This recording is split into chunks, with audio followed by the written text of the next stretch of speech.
In today's video, a man that has no idea what he's doing does stuff. That includes leveling a scope, wet mounting a scope, drawing a tall target, and shooting a tall target. Now, if you want a rambling, wicked twisted road of a video about how to level your scope, you're in for a treat. If you're not interested in that, I'm going to put chapters in the description so you can skip ahead past a lot of bullshit, most likely. You have to forgive me, my first time really taking a delve into this, but I believe it's important, especially if you're new to precision long-range shooting like I am. I am no professional by any means, but I had some stuff kicking around and I made it work, and the results I got are actually really good. So if you guys want to stick around and figure out how this all comes together into one thing, enjoy the rest of this video.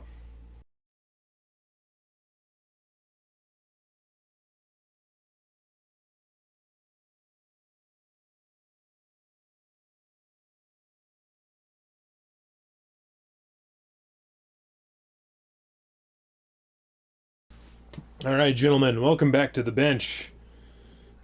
Today, you can see I have a rifle with no scope on top of it, a scope with no rings on it, and a couple of levels and a weird gauge on the top of that thing.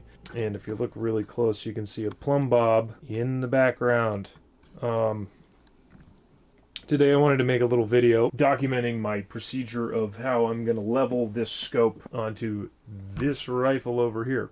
This is the first time I've done it this way. I've been watching a couple of different methods on the internet, so I thought I'd give them all kind of a hack. This is kind of like a mixture of all three of the different methods that I've seen. Starting with the first, well, actually, like the first method, of course, you just put the damn thing on the rifle, sit behind it, get it until you think it looks pretty good, and cinch your down, call her a day, and go shooting, which totally works at one distance. But the whole idea of leveling your optic is so that when you make adjustments on the elevation turret here, so that your bullet impacts track in a straight line along with your scope and not crossways. To get going here, I'm a carpenter, so I got some 4-foot levels kicking around.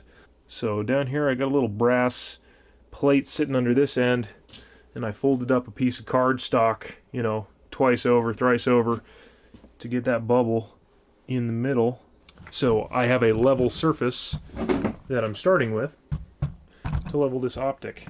I'm just checking how my optic levels out, because there's a face on the bottom of this optic tube that is like, most manufacturers specify it as what you need to square from with their scopes. And I'm also going to use the little plumb bob behind here to show you guys the flashlight method, and just do a little general test to see if the reticle inside of the scope is canted at all.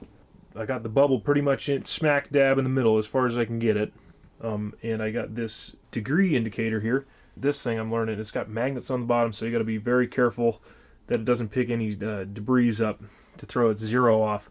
But I got it zeroed to the level, and I've got the top cap up here reading plus or minus 1/10 of a degree, which is pretty good. And if we need to adjust that, since this is circular, we can adjust this. If yours is way off, you might try taking, oh hey, there we are. Is that repeatable? Hey, that looks pretty repeatable there. If you're having trouble finding a spot to zero it where it's at, you can take these set screws out of the turret cap and actually pull the whole turret cap off and expose the actual turret on the inside. So, double check my zero to this guy. Alright, pretty zeroed out. Pretty zeroed out, just like that. So I'm going to go ahead and run with that. Now, the next step I'm going to show you is the flashlight plumb bob section. But there is a slight problem that I do have with it, and I'll explain that in a second here. You gotta aim your scope a little bit and try and make it square with your plumb bob line. Grab yourself a nice powerful flashlight if you got one kicking around. You can actually see the reticle through the scope. It projects the reticle onto the wall, which is super neat. But I'm using a plumb bob and my scope to just check how straight up and down that reticle is compared to the plumb bob. I mean, it looks pretty freaking close. Everything here is still zeroed out. It looks pretty stinking close. But there's a problem with this method, and that is what I'm seeing. The Plumb Bob casts a shadow as well off of my particular wall here. The wall has a slant inwards. The shadow is a little bit deceiving. If you have a perfectly flat wall that the Plumb Bob line is hanging down, and you can use the actual line. I'm using fishing line because I'm doing this so close, but you can back that rear wall up far away and use, you know, like a shoelace or a piece of string or something like that, and do it a little bit more precise that way. But it looked pretty level from what I could tell, so I mean, all the demons are going to come out during the tall target test. But there's another method for you to check your stuff with. Moving right along, now that we have had squared our scope up here, I have a bubble level on my scope bell housing, and shoot, you know what, dude, I don't think I'm going to move it at all. I previously did set this, so I don't really want to tweak it all that much, but I will talk about the scope bubble level just for a second here, because setting these things, yeah, you can see it's favoring that left side just a little bit, but, you know, for what I'm going for here, that's pretty stinking good, because I can actually adjust this bubble level just by tightening and loosening that the little set screw in the bottom here, or at least with this style of vortex bubble level. Depending on how tight or loose you make that set screw, you know, relatively speaking, it's still definitely not moving anywhere, but it'll actually suck that clamp in a little bit more or a little less, and it'll change your bubble level there. So when you're setting these, keep that in mind. You got to start them a little bit heavy, you know, up this way, because you're going to suck them down into level. But everything looking pretty skookum here as far as I can tell. I'm going to go ahead and put rings on this rifle over here. So what we're dealing with today, gentlemen, is an Aero Precision Solus action, which has a machined in Picatinny rail on top of the action, so I don't really have to worry about my Picatinny rail being canted or off, or, you know, like the mount's not set right or something like that, which I've had issues of that in the past with other rifles. I'm not blaming either or the rail or the rifle, but I have had it where they are not sitting exactly perfect with each other. But with the Aero Precision, since it's machined in, even if it was out a little bit, I can't really change anything about that because it's machined in there. As far as I can tell, this is beautifully machined, and everything about this rifle should be considered plumb level and square, which we might find out is different, but I probably don't even have an eye for it. So moving forward, now I've been hearing a lot of buzz recently from like the F-class YouTubers or whatever about people are talking about wet mounting their scopes, and from what I could gather from it, wet mounting means they're taking their rings and they're just lubing up the surfaces that come in contact on the Picatinny to keep it, because when you tighten these things down, you know, you're putting tension there, and then say, you know, you get everything set and then you smack it, and, you know, on a very small level it shifts just a little bit, you know, in or out or whatever, and it'll throw your scope alignment, zero, blah blah blah. Probably not in any way that I could ever perceive, but, you know, just as good practice. I'm going to go ahead and do what I think those guys are talking about, or do what they have explained as far as I can tell. So what I'm going to do is I'm going to use a little bit of this Lucas Assembly Lube. It's kind of a niche product. They did specify assembly lube, though, when they were talking about this, not just like any gun oil. This stuff is tacky and it stays around a long time is the whole point. It doesn't really move much. So they did specify a little bit of that. But from what I can tell, so I'm just going to put a little bit on the end of a Q-tip here. Rub the rest of it on my pants, because that's what my pants are for. But I'm going to lightly coat where this clamps onto the Picatinny rail. And I'm going to set this about on the bridge here, which is where I normally set my rings. And by the bridge, I mean, you know, usually where the rear set of screws are and the front set of screws are on any normal Remington 700. I'm just going to give these guys just a little bit of coat. I'm not doing a crazy amount, you know, it's not seeping out. But this is, in theory, going to let these parts slide together when I'm torquing them. Slide together to their tightest tolerance fit that they can have without being frictioned at that torque. And then when you do something, it pops and loosens that bond. So a little torque wrench here. I don't have the fat wrench handy, but this does the trick. Go until it clicks. Okay, so as far as I know, as far as I understand it, that's wet mounting, or, you know, what I've garnered from it. I'm sure there is another level to it. I'm not an expert on any of this stuff. Take everything I see with a grain of salt. But I'm going to go ahead and say those are torqued. They got a little bit of assembly lube on them, so theoretically they should have torqued to their minimum slip difference. I don't know exactly how to explain that in English right now, but if you know, you know, I guess. What I'm going to do now is I'm going to loosely install the rings, but leave them just loose enough that you can move that scope around. I'm going to get down on the dirty shop floor. Okay, I'm going to set my diopter back where I had it, right about there. And now, you're going to set yourself up in your shooting position, your most common shooting position. You're going to get comfortable, you know, close your eyes, get really comfortable on the rifle. Set your zoom to max. I'm on 24 power. Set your scope zoom to maximum power. And then you're going to open your eyes, and you're going to be looking for the silhouette. You know what I'm talking about, I'm sure. And if you need to adjust your eye relief in or out, which mine pretty much just backed up to where I have my little bubble level because it's where I had it set before. So that's my eye relief, but this is how you would set it, you know. Move your scope in or out on max power to set your eye relief because you don't want any of that, you know, the edges to start closing in on you. It's least forgiving at max power, so right about there. And I pretty much have mine set with my scope level. Now that we've set the eye relief, before we put the scope in the rings, we're gonna calibrate we're gonna level our rifle, and I'm just gonna show you guys. I got my little dude down here calibrated to the same plane as I leveled the scope with, and we're gonna check her. I already leveled this, so I had a little bit of trouble because I had a little bit of it was this way in the vise, and this wasn't giving me a very accurate reading. So I've gone back and I've leveled it this way, and I've leveled it this way. Butted up against where my eye relief was. I'm going to lightly install these. Okay, I'm all zeroed out here. Trying my best not to disturb, even though this is a really hard part. Torquing down the ring screw, the rings screws will pitch your optic left and right. Really, it's kind of unavoidable. You kind of just have to learn how to balance the pitch between the two. I like doing it like a kind of like a cylinder head cross, and a little bit at a time, you know. Get your torque down just a little bit there. The gaps of the rings equal on both sides. Looks pretty good. Looks pretty good up front.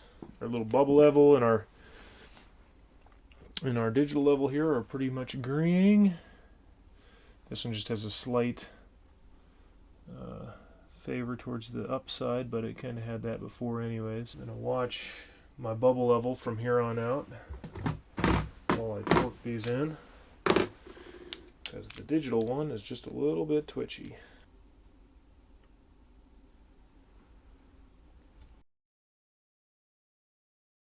Okay, bubble levels agree.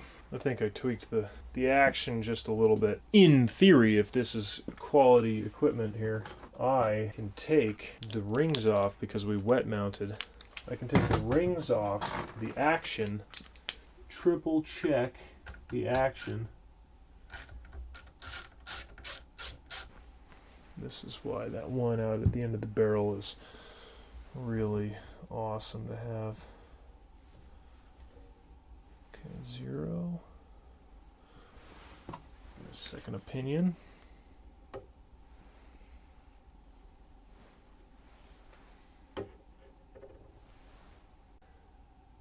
So all that looks good. So now, just like that, sit there and make sure, but within a tenth, and I mean, my bubble up on there is looking real good.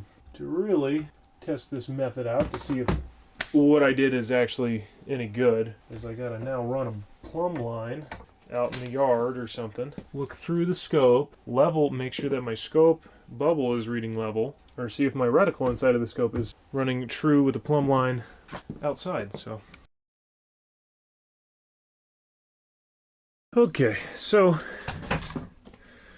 just got done looking at this thing with the plumb bob out. Tried it in my backyard, couldn't quite get the distance, so had to ask the neighborino to see if I could drop the world's most expensive plumb bob off his fence so I could get a clear sight, or get a in-focus reticle with my plumb bob. I think we got a winner here, because I mean, of course I'm not gonna say anything until the fat lady sings, but this bubble level is pretty much dead nuts on. This is flat with this. I removed the scope and balanced my big 4-footer on there just to verify, make sure everything was nice plumb level and square. And then with the plumb bob up on the fence there, using the vise, I went ahead and cranked a bunch of elevation up and down, watching those crosshairs traverse the line, and it doesn't look like we have too much of this going on, if any at all. But again, until the fat lady sings, I'm gonna go ahead and draw up a tall target test here. Tallest piece of target I got laying around. I think this should more than cover it.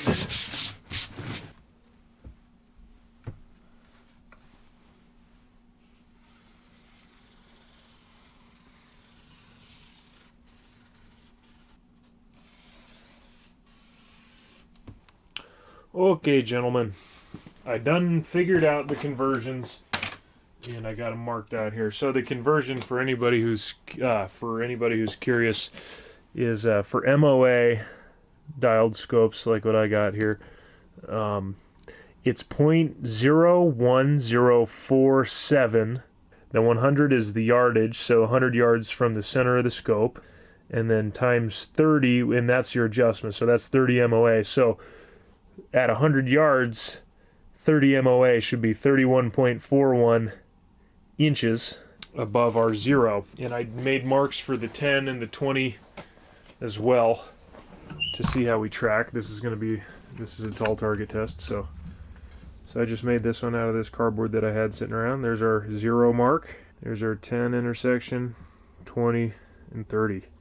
So the most important thing is making sure that that line is plumb with the earth. So I'm going to be taking my plumb bob back out again, and I'll be plumbing this target to the bob, and then I will shoot my tall target test, see how we do, see if she slants off one direction or the other, and see you guys when I'm done with that.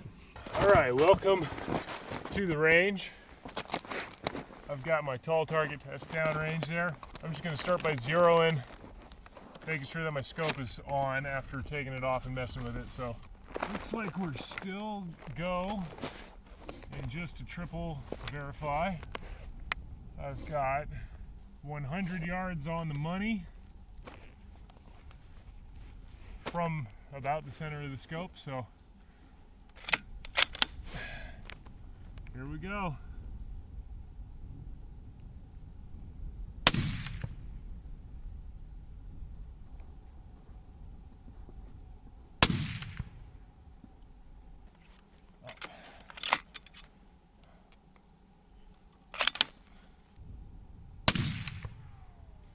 Bullseye. Close enough for me. Alright, so now that the barrel has had a couple through it, now we're going to start our tall target test here, which is going to involve me shooting 0 MOA, plus 10 MOA, plus 20 MOA, and then plus 30 MOA. Alright, let's start at 0, see if I can break that line.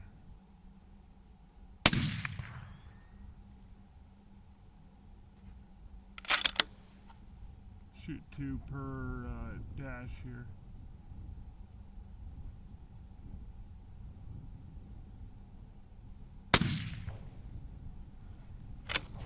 Yeah, I can't hold that first shot.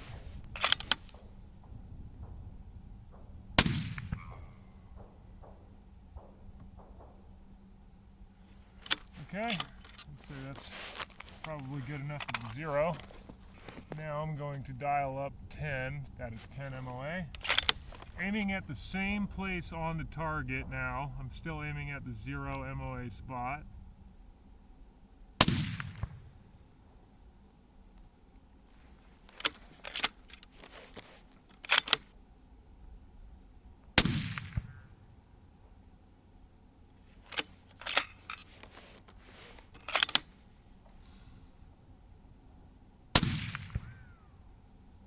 It's looking pretty on the money down there. And now I'm going to dial up to 20. Okay, still aiming at that 0 MOA spot, but we should start seeing hits up in that 20 zone.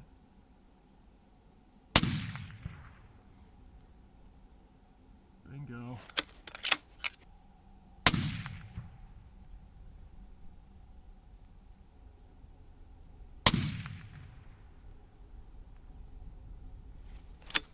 Alright. Now we're going to go for the 30. So from here I got to count because my scope cap only goes to 24 MOA. Alright, still aiming at the 0 MOA. Target or hit should be at the 30 MOA mark. Oh, dude. Beautiful.